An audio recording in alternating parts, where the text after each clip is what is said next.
It all started on a quiet evening, the kind of evening that felt too normal to carry any sort of unease. The sun was lowering behind the tree line, bleeding gold across the sky, and I remember the sound of crickets starting to hum faintly in the distance. I had decided to visit my friend, someone I trusted, someone I had known for years.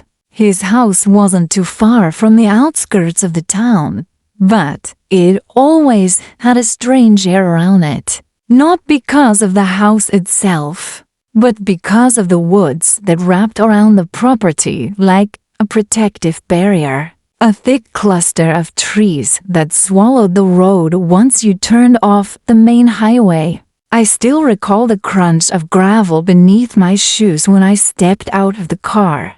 His place wasn't a mansion or anything, just an old two-story house, painted white, but weathered down with streaks of gray where the rain had left its mark. A porch ran across the front, with a swing that creaked slightly even when no one touched it. It looked normal enough at first glance, yet something about it made me hesitate. It wasn't haunted looking, not the kind of house you'd see in a horror movie. It was ordinary, but the kind of ordinary that hides something beneath the surface.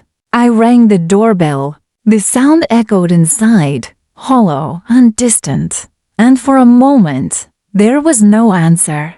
Then the door clicked open, and my friend stood there with a smile, welcoming me in like everything was fine. His smile was genuine, but his eyes, they carried a tiredness, like he hadn't slept well in days. Inside, the air smelled faintly of dust and something else I couldn't identify. A dampness maybe, like the house had absorbed years of rainy seasons. The living room was cozy, or at least it tried to be. Old couches with patterned cushions, bookshelves crammed with random novels, a TV that looked like it hadn't been used in a while. I noticed how the curtains were drawn tighter than usual, blocking out most of the fading daylight. We sat and talked for a while, catching up on small things, but I couldn't help noticing how often he glanced toward the hallway. It wasn't obvious anyone else might have missed it, but I could see it. Every few minutes, his eyes would flicker in that direction, like he was checking for something, or waiting for something to come around the corner. "Everything good?" I asked him casually, trying not to sound suspicious. Yeah, just, this house makes noises sometimes. You'll get used to it," he replied quickly, forcing a laugh. I smiled back, but the truth was, I already felt it too. Even while we were talking, there was a subtle vibration in the air, the kind that crawls up your skin and makes you feel watched. The silence between our words felt heavier than it should have done. Later that night, after dinner, he showed me the guest room where I'd be staying. It was upstairs, at the end of the hall. The floorboards creaked under our weight as we walked, and I couldn't help noticing the way shadows pulled at the far end, near a closed door. The guest room itself was small, but fine bed, dresser, a single window with heavy curtains. I tried to brush off the unease, telling myself it was just a house I wasn't used to. People always imagine things in unfamiliar places, right? Still, I left the lamp on when I lay down, scrolling through my phone to distract myself. The house had fallen quiet, except for the occasional groan of wood settling. It must have been past midnight when I heard it. At first, it was faint, almost like the wind pushing against the window. But then it grew clearer. Footsteps, slow, deliberate, heavy enough to press into the wood of the hallway. I froze, my phone still glowing in my hand. The steps stopped right outside the door to my room. I told myself it was my friend, maybe getting water or checking on me. I wanted to believe that. But then I noticed something. There was no shadow under the crack of the door. No light shifting. No sign of anyone standing there. Just silence. The knob rattled. Not much, just a slight twitch, as if someone had touched it and changed their mind. My breath caught in my throat. I sat up, staring at the door, waiting for something else to happen. But nothing did. After a few seconds, the silence returned, thick and smothering. I barely slept that night. My body refused to relax, my ears straining for every creak, every subtle noise the house made. When morning finally came, I felt drained, my head heavy, but I didn't mention what happened. I didn't want to sound paranoid. Over breakfast, I asked him casually, "Did you walk upstairs last night?" He looked at me strangely. "No, I was out cold." "Why?" I just shook my head and laughed it off. But inside, I felt my stomach knot. Because if it wasn't him, then who had been outside my door? That evening, the strangeness only grew worse. We were sitting in the living room, and I swear I saw movement in the reflection of the TV screen, even though the screen itself was black and turned off. A figure, tall and indistinct, shifting near the hallway. I spun my head around, but the hallway was empty. My friend noticed me tense up. "What?" he asked. "Nothing," I muttered. But it wasn't nothing. I had seen it, or thought I had. Later that night, it got worse. The sound returned, footsteps again, but this time heavier, closer, circling outside the room. I pressed my ear to the door, and I swear I could hear slow breathing just on the other side. My skin went cold. I didn't move, didn't make a sound, afraid that whatever was there would know I was awake. Then came the scratching. At first, faint, like nails dragging across the wood. Then deeper, harsher, like claws raking against the door. My chest tightened as I clutched the blanket, my heart pounding so loudly I thought it might give me away. I wanted to scream for my friend, but I couldn't. My voice caught in my throat, and all I could do was sit there, frozen. The scratching went on for what felt like forever before suddenly stopping. The silence after was even worse, because now I had no idea if it had gone or if it was still standing there, waiting. I must have drifted off sometime after, exhaustion winning over fear. But when I woke up, the door to my room was open, not wide, just slightly ajar, as if someone had pushed it gently in the night. And that was when I realized, whatever was in this house didn't want me to leave.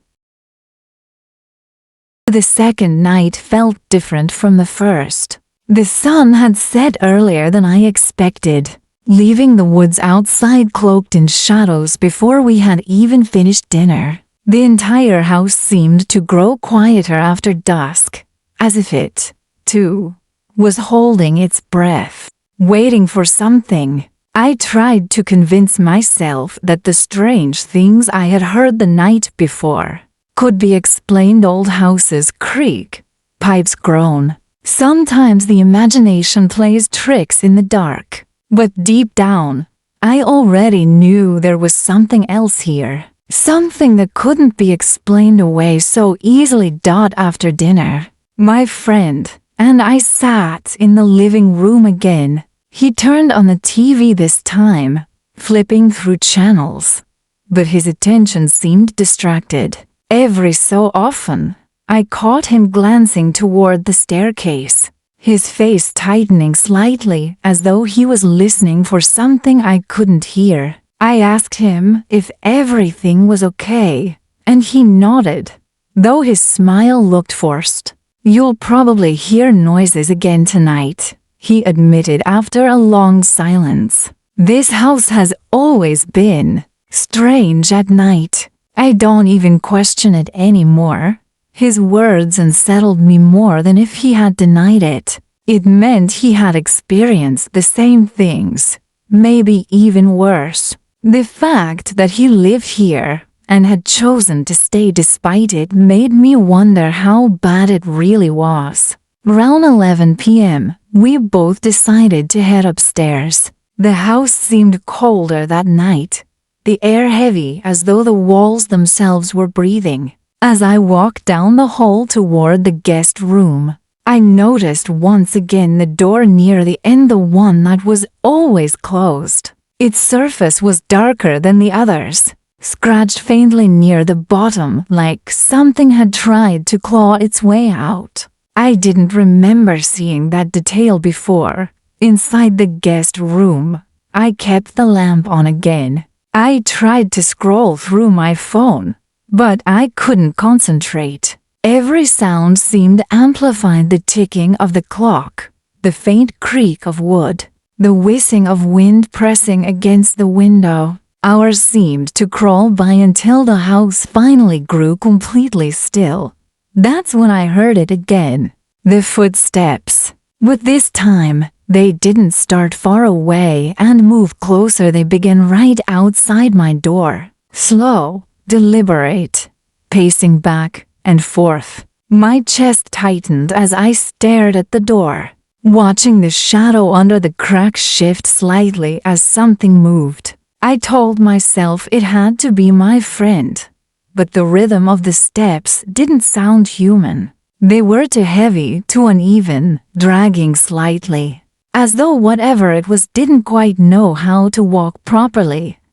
I whispered my friend's name, just loud enough to test. The footsteps stopped instantly, freezing in place. For a moment, there was silence. Then, a soft knock. Not hard, not urgent. Just 3 quiet taps, spaced out, like it was trying to mimic a person, but didn't understand how. I didn't answer. The knob rattled next, slowly at first, then harder, twisting back and forth. My pulse thundered in my ears. I gripped the edge of the blanket, every muscle in my body tense. The knob stopped, but then came a sound that chilled me more than anything else: a whisper. Faint, almost too low to hear, seeping through the wood of the door. It wasn't in any language I understood, just a string of sounds, guttural and broken, like something trying to form words, but failing. I backed away from the door, pressing myself against the fore wall. The whispering grew louder, more insistent, until it suddenly stopped. The silence that followed was deafening. Minutes passed. Then, without warning, the door creaked open an inch on its own. My breath caught in my throat. The hallway beyond was pitch black, darker than it should have been, as though the light from the lamp refused to spill out past the doorway. I stared into that void, frozen, waiting for something to step through. But nothing came. I didn't sleep at all that night. I sat in the corner of the room with the lamp on, staring at the half-open door until morning light finally crept in through the window. When my friend came to check on me, he looked at the door and then at me. His expression said it all. He knew something had happened. Over breakfast, I finally confronted him. "Something is wrong with this house," I said firmly. I heard it again, outside the door. It was trying to get in. He set down his coffee slowly, avoiding my eyes. "I told you, this place, it has its own presence. I don't talk about it much because people never believe me. But you felt it, didn't you? I nodded, my skin crawling just thinking about it. There's one room, he continued quietly, his gaze flicking toward the upstairs hallway. That door at the end. I don't go in there anymore. Not after what I saw. I leaned forward, my curiosity battling with my fear. What did you see? He hesitated for a long time before answering. His voice dropped low, almost a whisper. A figure, standing in the corner, tall, wrong somehow. Its face. It wasn't a face at all, just darkness where the features should have been. It watched me until I left the room, and when I looked back, it was gone. But ever since then, the noises started. The scratching, the footsteps, the voices at night. A shiver ran down my spine. His story explained too much, and yet it raised even more questions. That night, I tried to convince myself I wouldn't be afraid. I even told myself I'd sleep with the door locked, the lamp on, and maybe even put on some music to drown out the sounds. But nothing worked, because around 2 a.m., the scratching returned, louder this time, not at the door to my room, but from the walls themselves, as though something was inside the walls, crawling, dragging its nails along the wood. The sound traveled, moving slowly around the room, circling me. I pressed my hands over my ears, rocking slightly, whispering to myself that it wasn't real. But the sound kept going, scraping deeper, until dust trickled down from the ceiling. Then, suddenly, the lamp flickered and went out, plunging the room into darkness. And in that moment, just before my eyes adjusted, I felt it. Not so felt. Something was in the room with me. The air grew heavy, pressing against my chest. The smell of damp earth filled my nostrils, and I could hear faint breathing, close enough that it should have been right beside me. I didn't move. I didn't dare. My body was locked in terror as the breathing grew louder, harsher, until it was almost inhuman. Then, just as suddenly as it began, it stopped. The lamp flickered back on, casting weak light around the room. I was alone again, but I knew it wasn't gone. It was only waiting. The third night is the one that still plays in my head every time I try to sleep.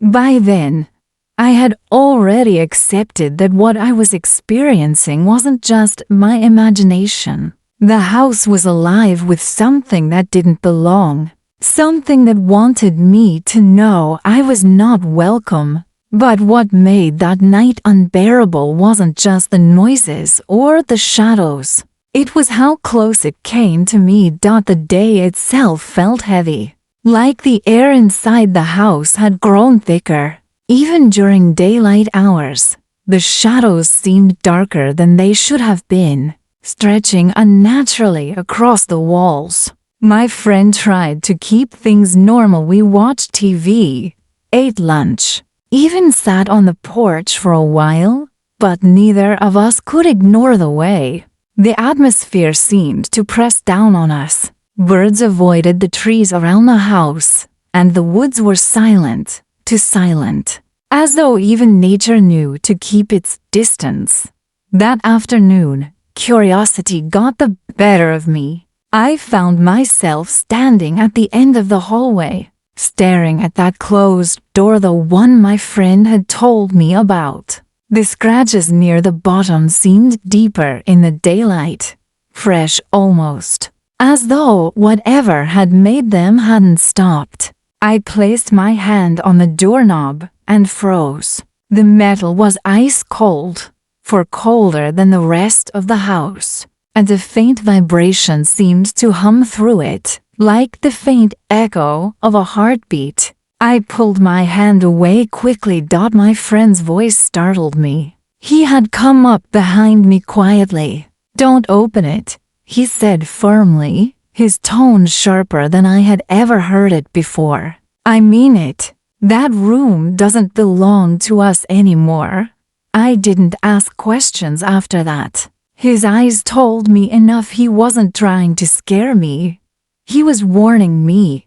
That evening, the unease grew heavier. We ate dinner in silence, both of us glancing toward the darkened hallway more than once. The entire house seemed restless, groaning more often, the walls creaking as though something moved inside them. By the time I retreated to the guest room, I already knew I wasn't going to sleep. I left the lamp on again, this time adding a second light from the hallway, leaving the door crack slightly. Somehow, I thought leaving it open just a sliver might make me feel safer.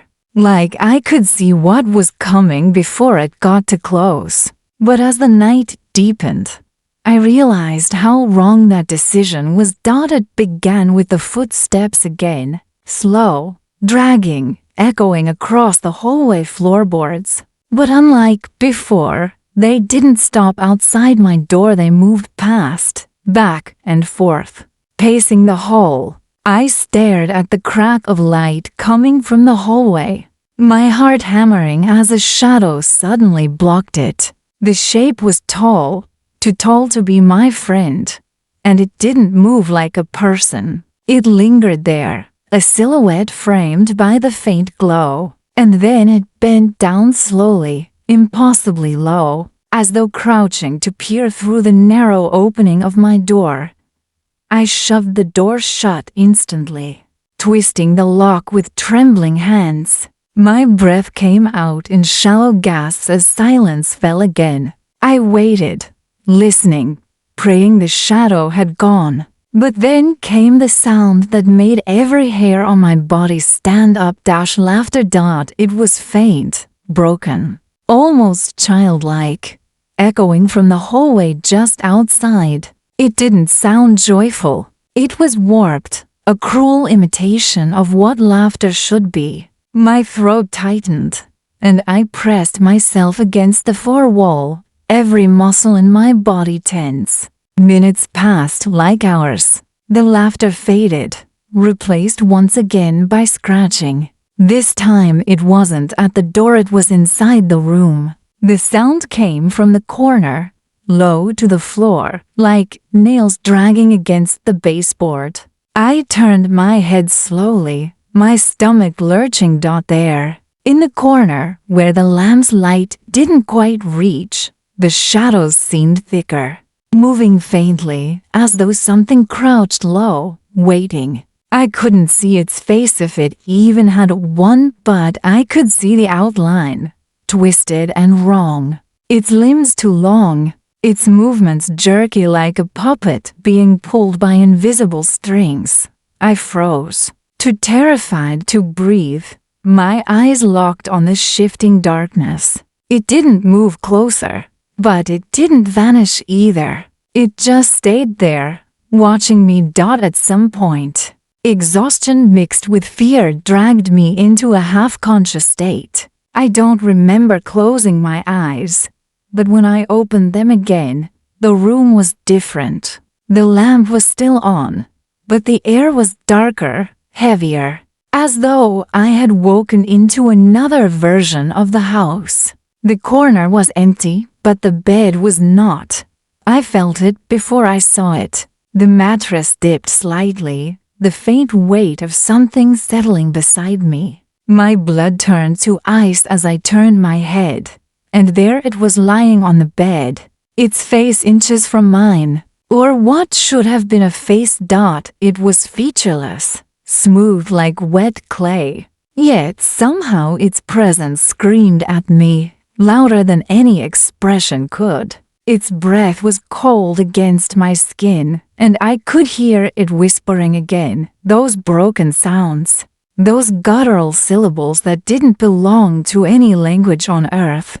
I couldn't move. I couldn't scream. All I could do was stare, tears burning in my eyes as it leaned closer, the whispering growing louder until it filled my skull. And then, just like that, it was gone. The weight lifted, the whispering stopped, and the room was silent once more. When morning came, I staggered out of the room, pale and shaking. My friend took one look at me and didn't even ask. He just nodded, like he had been waiting for this to happen. "You saw it," he said quietly. I couldn't even answer. I just nodded, my body trembling uncontrollably. He placed a hand on my shoulder. "That thing, once it shows itself to you, it doesn't stop. It's chosen you now." The words sank into me like ice. This wasn't just about the house anymore. Whatever lived here, whatever haunted this place, it had seen me. And now, it wasn't going to let me go.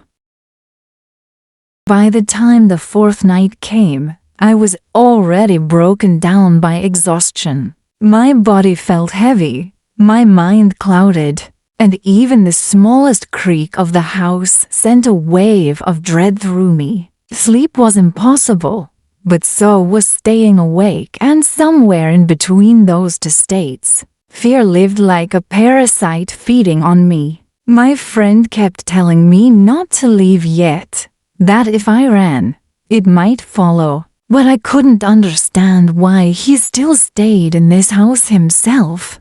That entire day, the house felt wrong in ways I hadn't noticed before. The windows reflected back more than just my face, they showed faint, shifting figures behind me when no one was there.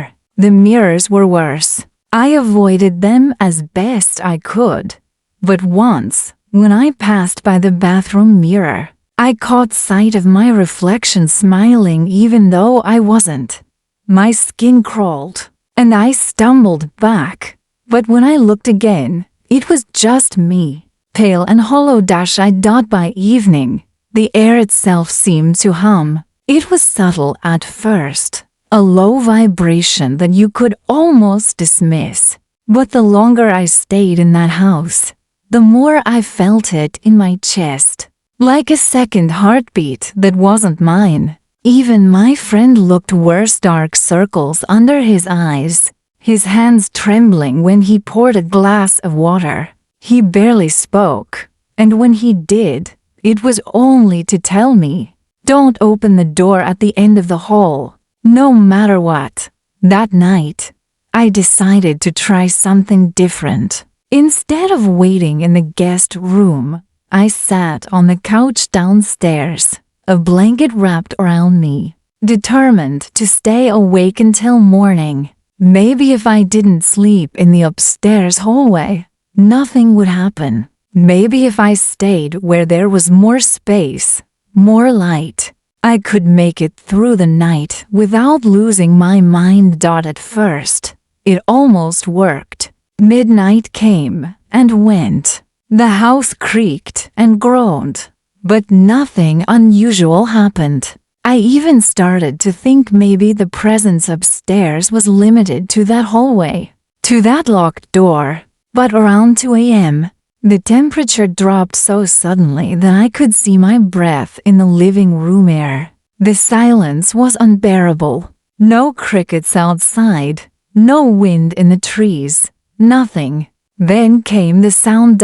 It wasn't footsteps this time. It was breathing, deep, rattling breaths, echoing through the air vents above me. I tilted my head up, my chest tightening. The sound traveled through the ducts, circling, growing louder until it was directly above me. The lamp on the side table flickered violently. Shadows stretched across the walls, distorting into shapes that didn't belong. One of them, longer than the others, began to peel away from the wall. At first, I thought it was a trick of the light, but then it moved, independent of everything else. It stepped forward. The figure was massive, hunched, its limbs unnaturally long. its head tilted at a sickening angle, and though its face was a blur, I felt its gaze sink into me. I wanted to scream, but the sound died in my throat. My body wouldn't move. The thing lingered there, half shadow, half solid, breathing in that ragged, wet way that made my stomach twist. And then it started to crawl. Not walk, crawl. Its hands slapped against the floor, pulling its body forward in jerky, unnatural movements. Its long arms reaching far too close to me in seconds. I stumbled back, knocking over the lamp. The bulb shattered, plunging the room into darkness. In that blackness, I heard it. The sound of nails on wood, dragging closer, circling the couch. I curled into myself, shaking, whispering for it to stop, to go away. The scratching paused. And then, right behind my ear, I heard it whisper again. Those broken syllables. That language I couldn't understand, filling me with a dread that felt ancient, like it wasn't meant for human ears. The overhead light suddenly snapped back on, buzzing loudly, and the thing was gone. No sound, no trace, nothing but the shattered lamp on the floor. My friend appeared in the doorway of the kitchen, his face pale. He didn't ask what happened. He just muttered, "It's stronger tonight." I didn't sleep. I didn't even try. I sat against the wall until the first light of dawn crept through the curtains. The next morning, I decided I couldn't take it anymore. "I have to leave," I told him. "I can't stay here another night. This place, whatever it is, it's going to kill me." His reaction wasn't what I expected. He didn't argue, didn't try to stop me. He just looked at me with hollow eyes and whispered, "If you leave now, it might follow you. Once it shows itself, it doesn't care where you go." The words crushed me. I thought leaving would free me, but now I wasn't sure if escape was even possible. That afternoon, as I packed my things, something happened that confirmed my worst fear. I left the guest room for just a moment to grab water, and when I returned, my bag had been emptied onto the bed. Clothes, toiletries, everything scattered. And right there, scratched into the wood of the dresser, were words that hadn't been there before. "You can't leave." My knees buckled, and I fell to the floor, staring at the message until my vision blurred. When my friend saw it, he didn't even look surprised. He just nodded grimly and said, "It's aware of you now. You're marked." That night, the fourth night, I didn't even try to sleep.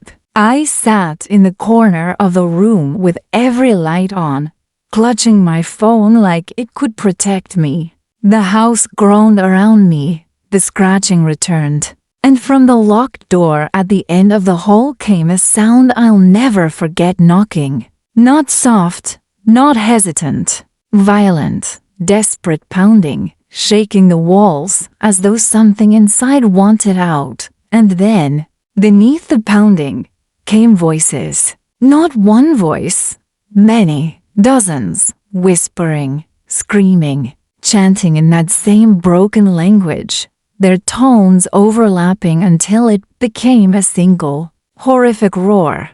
I pressed my hands to my ears, rocking back and forth, my heart racing so fast I thought it would burst. My friend banged on my door, shouting, "Don't open it. No matter what happens, don't open that door."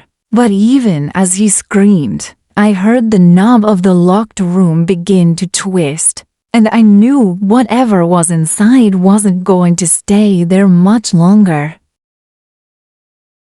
The fifth night wasn't like the others. From the moment the sun dipped below the trees, I knew something had shifted. The house didn't feel like it was holding something inside anymore. It felt like it was preparing to release it. The walls seemed to breathe heavier. The floorboards groaned even when no one moved, and the air carried a weight that pressed into my chest like a stone. I wanted to leave. Every part of me screamed to run, to grab my bag, get in the car, and never look back. But when I looked out of the window, the world outside didn't look the same. The woods were too dark, unnaturally still. The road barely visible under a thick mist that hadn't been there moments before. Something about it told me that even if I tried to leave, I wouldn't make it far. My friend seemed worse than ever. His skin was pale, his eyes sunken, and his movements sluggish, like the house had drained the life from him. He barely spoke, but when he did, his words were almost a whisper. "It's not going to wait anymore. Tonight, it comes out." I felt a cold dread settle in my stomach. "What do you mean?" I asked, my voice shaking. He looked at me then, his lips trembling, as if he wanted to say more, but couldn't.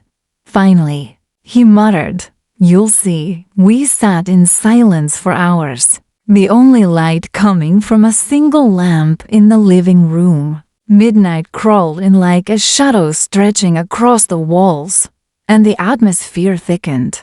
That low hum I had felt before, the one like a second heartbeat, grew louder, vibrating through the floor and into my bones. And then it began. The knocking from the locked door upstairs erupted again, violent, relentless, rattling the hallway. This time, it wasn't just pounding, it was shaking the walls, sending dust down from the ceiling, the sound reverberating through every corner of the house. My friend gripped the arm of the couch so tightly his knuckles went white. The whispers returned too, dozens of voices rising and falling in some language I couldn't understand. They seeped through the air vents, through the floorboards, through the walls, until it felt like the entire house was chanting. My skin prickled with every syllable, my heart thundering in my chest. Then the lights went out. Darkness swallowed us whole. For a moment, there was nothing but silence. Then slowly the sound of the upstairs door unlocking filled the house. One click, then another, then the long, groaning creak of the door swinging open.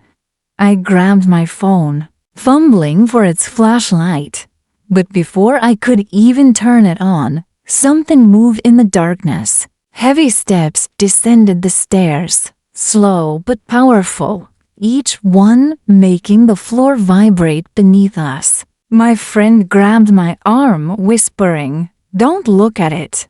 But I couldn't help it. My eyes adjusted to the dark just enough to see the figure emerge from the staircase. It was taller than the ceiling, hunched over to fit inside the room, its limbs too long, its movements jerky like it was breaking itself just to walk.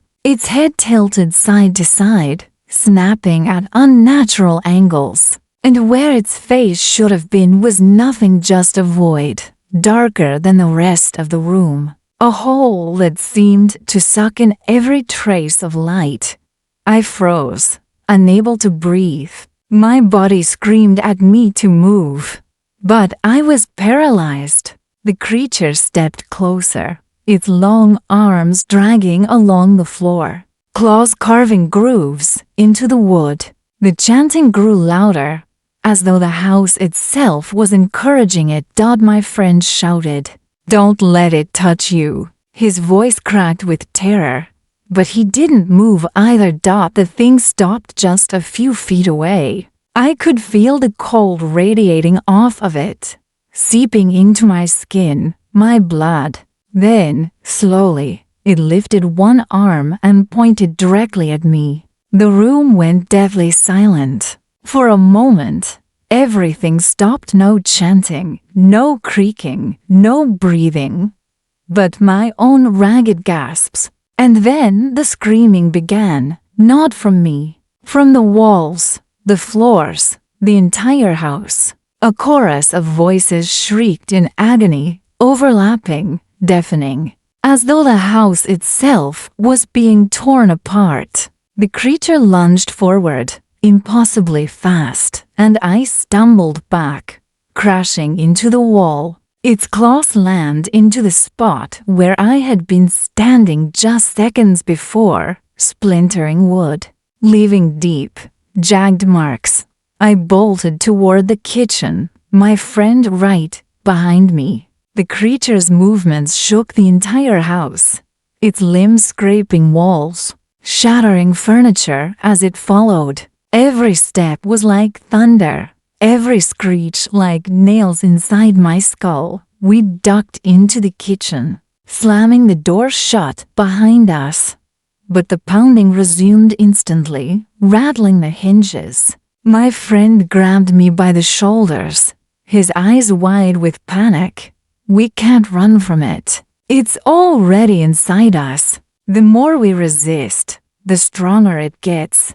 I shook my head, desperate, trembling. There has to be a way. Something. He hesitated, his expression twisted with fear and resignation. The only thing we can do is survive until it chooses to stop. The pounding on the door grew harder, splinters cracking, the sound of claws raking deeper. I pressed my back to the wall, shaking, tears running down my face as the creature's voice seeped through the wood. It wasn't whispering this time, it was laughing. That same broken, childlike laughter, except louder, sharper, mocking. The door finally cracked open, shards of wood snapping loose. I saw the claws slip through, dragging down the inside of the kitchen wall. The air grew unbearably cold, my breath fogging as the void-like face began to peer through the gap. And in that moment, I realized something I hadn't before. The creature wasn't trying to kill us. It was enjoying this. It wanted the fear. It was feeding on it, growing stronger with every scream, every trembling breath. The lights flickered once, twice, then blew out completely. The last thing I saw before the kitchen plunged into darkness was the creature's claw pushing the door wide open. And then, the entire house fell silent again. But I knew silence didn't mean safety. Silence only meant it was already inside. I didn't think it could get worse. After the fifth night, I thought I had already seen the house at its darkest.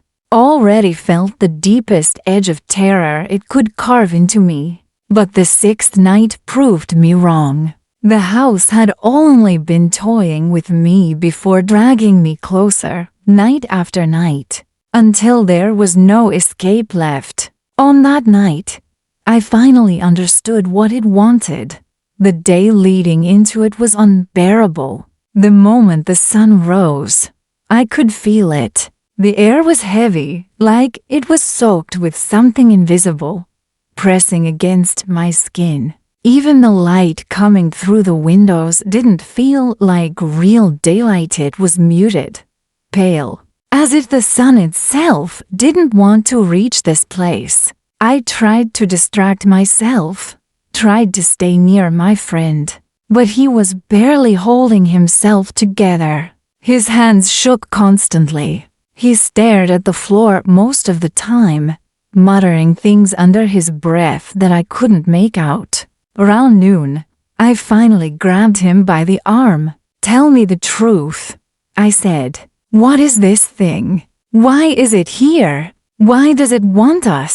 He flinched at my words, his eyes darting toward the stairs as if just mentioning it would summon it. After a long pause, he whispered, "It doesn't want us. It wants fear. It doesn't feed like we do. It feeds on the panic, the terror, the hopelessness. The more you fight it, the more you scream, the more power it gains. That's why you can't stop it now. It's too late. I stared at him, my throat dry. Then why stay here? Why live in this house? His expression twisted, almost pained. Because leaving doesn't save you, it follows. Once it's chosen you, it doesn't matter where you go, it stays. And sometimes, his voice cracked. Sometimes, leaving only makes it angrier. The rest of the day passed like a funeral. Every sound made me jump. Every shadow made me shiver. And when night finally fell, I knew the house was no longer hiding its intentions. It wanted me to see. It began earlier than usual, around 10 p.m. The first sound was a deep groaning from the walls, like the entire house was exhaling at once. Then came the vibrations, stronger than ever, shaking the floor under my feet. My friend and I locked ourselves in the living room with every light on. But even the lights seemed weaker, flickering more often, as though they were struggling to survive. Then, the voices started. Not whispers this time, screams. Dozens, maybe hundreds, echoing from every direction at once. Some sounded like men, others like women, some like children. All of them crying, begging, wailing in agony. They rose and fell like waves crashing through the house, filling every corner, every crack. I clutched my head, tears burning in my eyes. As the noise grew so loud it felt like my skull would split apart. And then, silence. I opened my eyes slowly. Every lamp in the room had gone out. The only light was from the moon through the curtains, pale and thin. My friend sat frozen beside me, his breathing ragged. Then we both heard it. Footsteps. But not in the hall this time. Not on the stairs. In the room. I turned slowly, my stomach twisting into knots. There, in the corner of the living room, something was standing. The moonlight barely touched it, but I could see the shape.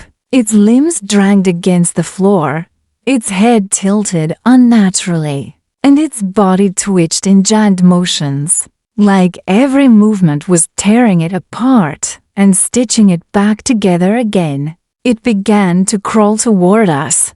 I scrambled backward, pressing myself against the couch, my heart slamming against my ribs. My friend didn't move. He just stared at it with wide, empty eyes, whispering over and over, "It's not real. It's not real. It's not real."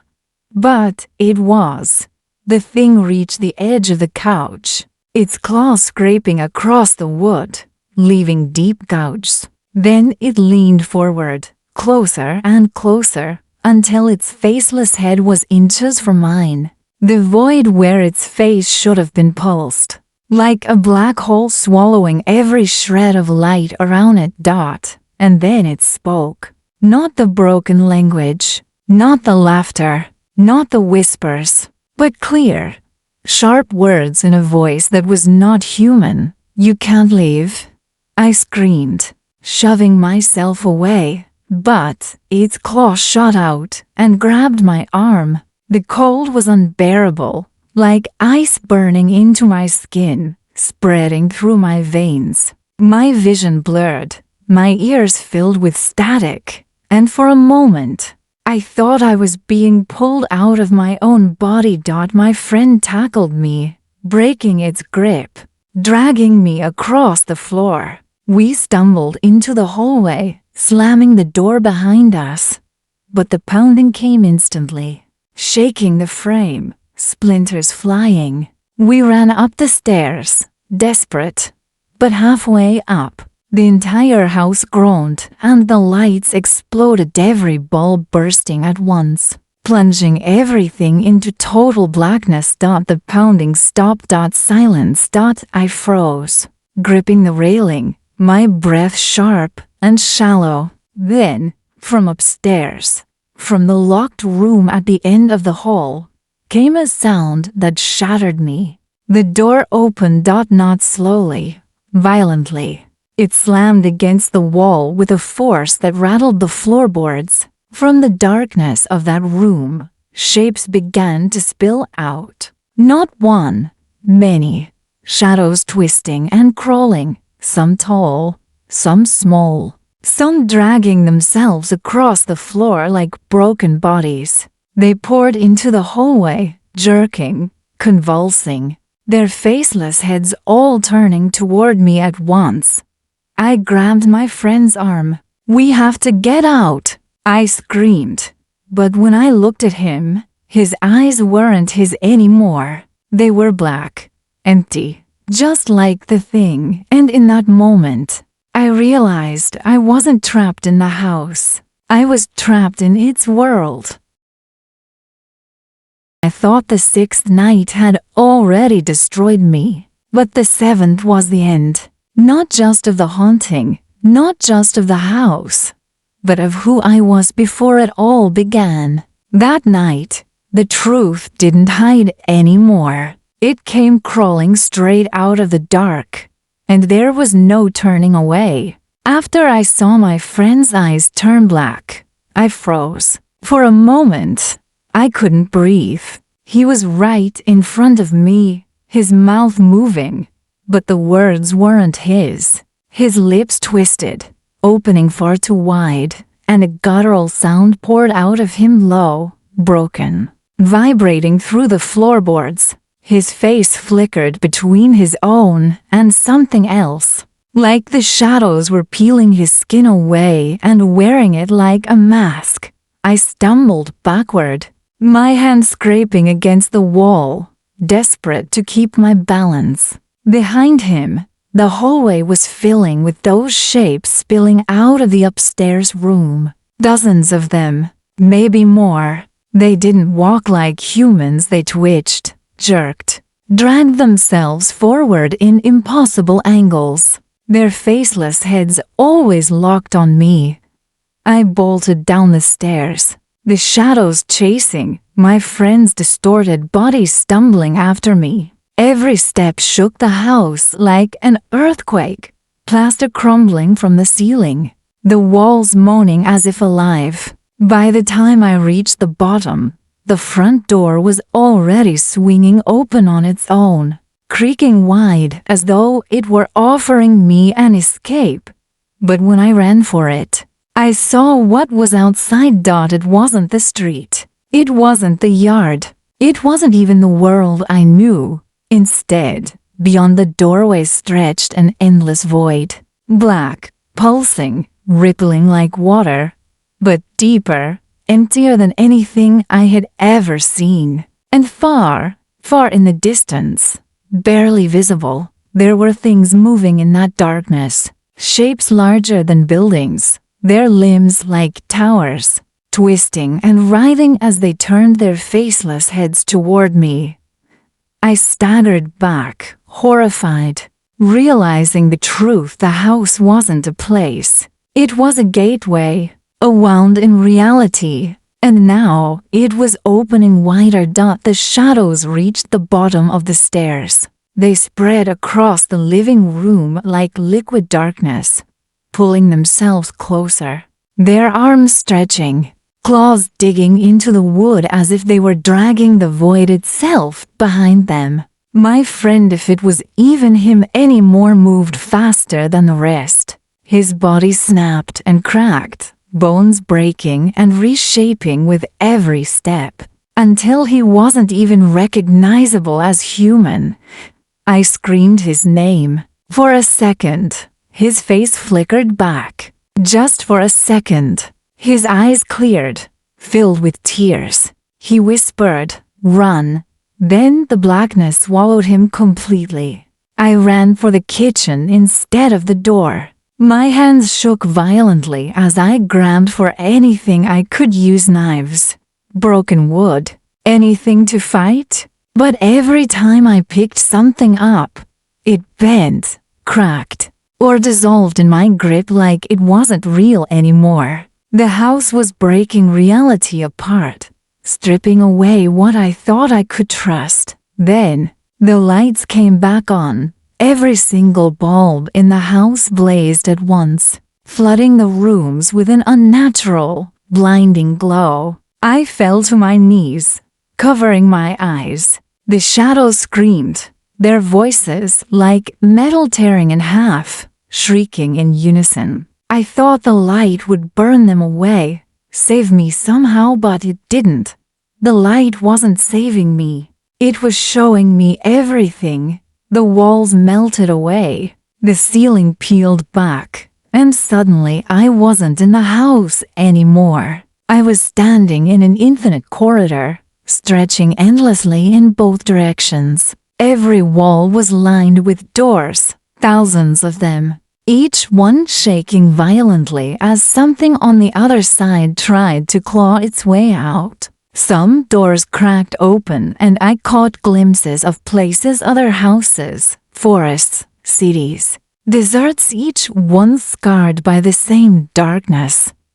I realized then, this wasn't just one house. It wasn't just one haunting. It was everywhere, a network of wounds scattered across the world, all leading back to the same void. And I had walked straight into it. The shadows closed in around me. I pressed my back against one of the doors, my chest heaving, tears streaming down my face. I didn't know which way to run. I didn't even know if running mattered anymore. Then, in the middle of the corridor, it appeared. The thing itself, not the broken shapes, not the faceless shadows, but the source. It was enormous, towering over the corridor, its body constantly shifting between forms, sometimes human, sometimes animal, sometimes something that had no name at all. Its face never settled, flickering between thousands of different visages. But none of them had eyes. All of them stared through me. When it spoke, it wasn't one voice. It was every voice I had ever heard in that house, the whispers, the screams, the laughter, even my friend's own voice, all layered together. "You belong here now," I screamed, covering my ears. But the sound wasn't in my ears. It was inside me, in my bones, vibrating through my blood. The shadows surged forward, swarming, wrapping around me, pulling me toward the towering figure. I thrashed, kicked, clawed at them, but it was like fighting smoke. And then, just as they began to drag me into the void, I heard something else. A knock. Sharp, sudden, ordinary. It came from behind one of the doors at my back. 3 quick knocks, like someone on the other side was asking to be let in. The shadows froze. The figures' faces flickered rapidly, glitching, as though the knock had broken some unseen rhythm. I seized the moment. With every last ounce of strength, I pushed against the door. It resisted at first, shaking violently, but the knocking came again, louder, desperate, and finally the door burst open in a flood of light. I dove through. For a second, I felt like I was falling, spinning through endless white. The screams faded, the shadows dissolved, and then I woke up, on the ground outside the house. The sky was pale, the sun just rising. The house stood in front of me, quiet, its windows dark and empty. There was no sign of my friend, no sign of anything I had just seen, only silence. But when I staggered to my feet, I noticed something carved into my arm, deep, jagged letters, burned into my skin. "You can't leave." And then I understood I had escaped the house. But the house hadn't escaped me. I thought it was over when I woke outside the house. But the eighth night proved something far worse, that there was no ending. What I went through inside those walls didn't finish when the door closed behind me. It only followed me everywhere. For the first 2 days after escaping, I tried to convince myself it was trauma, a hallucination brought on by fear and exhaustion. I stayed in a cheap roadside motel, miles away from the property, refusing to answer calls or messages. I showered 3-4 times a day, hoping the burning letters on my arm would fade. They didn't. They never even scabbed over. The wound stayed fresh, red, like it was alive, and sometimes at night I swore I saw it moving. I kept the lights on, all of them, the television, the lamps, even the bathroom light. I couldn't stand the dark. But no matter how much brightness I forced into that little motel room, the shadows never left. They bent unnaturally in the corners, stretching toward me when I wasn't looking. By the third night, the whispers returned, not from the walls this time, from the mirrors. When I brushed my teeth, I heard them. When I washed my face, they grew louder. My reflection would twitch, smiling when I wasn't, moving when I stood still. Once, as I leaned closer, my reflection didn't copy me at all. It tilted its head and whispered, in that same layered voice from the house, "You can't leave." I smashed the mirror, but it didn't stop. Every reflective surface, glass, windows, even the black screen of the television became a doorway. Sometimes I saw faces in them. Sometimes I saw the house itself, waiting for me. On the 5th day, I tried running farther. I drove for hours, across state lines, into cities crowded with people. I thought maybe the noise, the chaos of a busy place would drown it out. But the more people around me, the more terrifying it became, because I started seeing them too, not just in mirrors, not just in shadows, but in the crowd. A woman at a crosswalk with a face that melted into black, a child sitting on a bench, staring at me with hollow eyes, a man on a subway train, jerking, twitching like his bones were breaking with every movement. No one else reacted to them. No one else even seemed to notice. But they were there, and they were watching me. By the 7th day, I didn't sleep at all. Every time I closed my eyes, I wasn't in my bed. I was back in that endless corridor, surrounded by doors. The faint sound of knocking echoing through the void. Some nights I could hear voices begging me to open the doors. Other nights, the knocking turned to pounding, violent, furious, until I woke gasping, the letters on my arm burning hotter. I realized then sleep wasn't rest anymore. Sleep was the doorway. Tonight, the 8th night. I'm writing this because I don't know how much longer I can fight it. The walls of this motel room are breathing. The floor feels soft under my feet, like it's alive. The letters on my arm have spread, crawling up toward my shoulder, edged deeper every time I resist. And now, outside my door, I hear it. 3 sharp knocks, the same ones that saved me before. The same rhythm, steady, deliberate. But this time, I know if I open it, I won't find light. I'll find the corridor again. I'll find the shadows waiting. I'll find him, my friend, swallowed whole by the void, his voice begging me to follow. The knocking is getting louder. It won't stop, and I don't know if I should open it, or if I already did.